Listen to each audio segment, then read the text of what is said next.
Alors, chers amis, chers frères et sœurs, en 2 Pierre 1,10, il est dit « C'est pourquoi, frères, appliquez-vous d'autant plus à affermir votre vocation et votre élection, car en faisant cela, vous ne broncherez jamais. » Le mot « broncher » peut être utilisé par « vous ne tomberez pas, vous ne faiblirez pas, vous ne serez pas atteint ». Donc, le Seigneur nous dit que nous sommes choisis par Jésus, mais nous devons travailler à affermir notre élection. Et ce sont les élus qui peuvent stopper les manifestations des esprits de ténèbres en ces temps de la fin. Donc, comment nous allons aborder ainsi donc ces 3 jours de jeûne qui commencent demain. Amen. Je voudrais dans un premier temps encourager chacun d'entre vous que c'est dans la prière que nous allons résoudre ce problème. Entre en jeûne, toi qui me suis, toi qui m'entends, dès demain, selon les consignes que tu vas recevoir de ton église, de ton pasteur.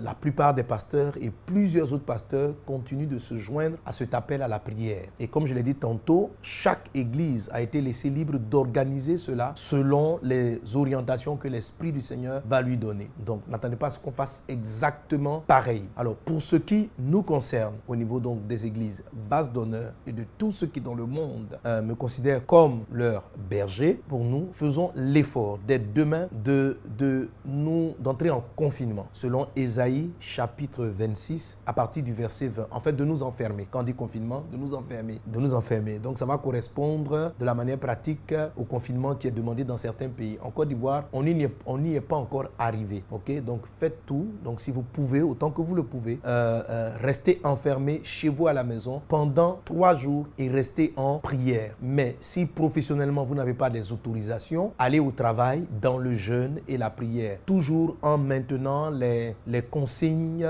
barrières, les consignes de sécurité, la distanciation, le fait de laver régulièrement les mains, d'utiliser des produits hydroalcooliques, en fait, tout ce qui a fait masque, en fait, les conseils pratiques pour pouvoir faire votre moment avec le plus d'intensité possible. Priez pendant ces 3 jours, mercredi 25, jeudi 26, vendredi 27, priez avec intensité. Et comment prier, c'est ce dont on a parlé. La première des choses, votre moment de prière doit vous redonner courage et bannir de votre cœur la peur. Vous bannissez de votre cœur la peur en, c'est ce que j'ai appelé dans mon message, brandir le bâton du courage. Donc à force de prier comme David, de vous appuyer sur le Seigneur, vous allez sentir toute la frayeur qui vous vient des bruits extérieurs s'estomper en vous. Alléluia. Amen. Et comme Moïse a dit à Josué de se battre dans la vallée, de manière pratique pour ceux qui vont aller au travail et même pour ceux qui seront chez eux à la maison, affrontez physiquement le mal par votre comportement, par votre attitude qui est une attitude de prudence. Amen. Et pendant ces 3 jours, on va prier intensement. Mais je vous invite en tout cas, je sais que beaucoup de personnes ne vont plus au travail dans le monde entier.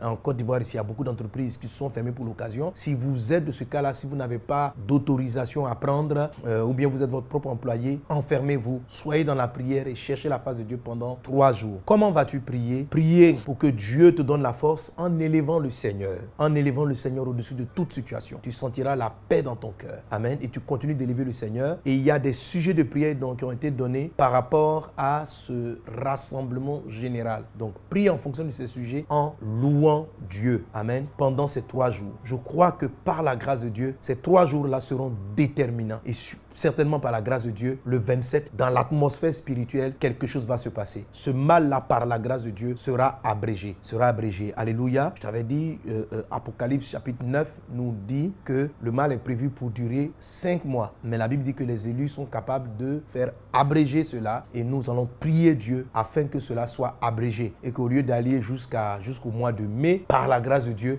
on puisse rentrer dans le mois d'avril avec les derniers malades qui sont en train d'être rétablis et les contagions qui se sont systématiquement arrêtées ou avec des remèdes efficaces qui auront été trouvés. Alléluia, que Dieu vous bénisse. Donc en dehors de ces 3 jours de jeûne de confinement, il faut bien sûr nous soumettre aux règles en vigueur dans les pays décidés par les gouvernements. Amen. Pour ce qui est de la Côte d'Ivoire, il y a un ensemble, je crois à peu près de 8 ou 9 éléments dont le chef de l'État a parlé. Nous devons nous y soumettre, tel que le couvre-feu à partir de 21h jusqu'à 5h du matin.